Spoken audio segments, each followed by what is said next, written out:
It's Faith-Filled Fridays, but most of all, it's Christmas. So Merry Christmas to everyone watching this video. I hope you are enjoying your day with family and friends. I want to get right on it today because I'm not going to be long and tell you that Jesus is the bread of life.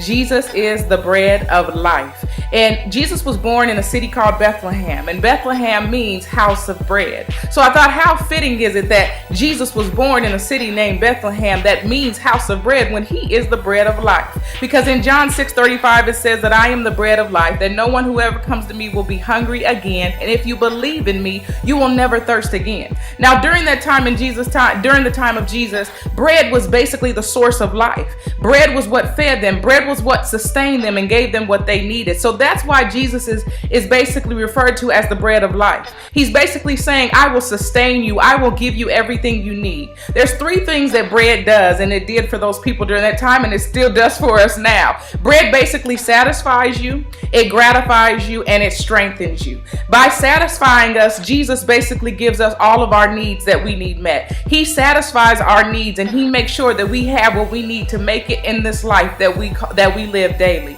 By gratifying us is basically giving us the pleasure of being able to be in his presence, of being able to experience his love, joy, and his peace. Even when we don't feel like it, God still gratifies us with his joy, and then strengthens us. There's times when we are weak and we don't have the strength to be able to make it in this thing called life. But just remember, Jesus as your bread of life gives you the strength. If you just tap into him and take his bread, he will give you the strength that you need. So Jesus as your bread of life today has satisfied you in every area of your life. He gratifies you and gives you pleasure of his joy, peace, and love. And he also strengthens you when you are weak and cannot make it. He makes you strong. I hope you were blessed today by this message. Remember that he is the bread of life. You go to him to get your source of everything. So I hope you are enjoying your day. Merry Christmas to you. Be blessed. And I pray for those who are not around family and are going through things, that God will come upon them and give them everything they need.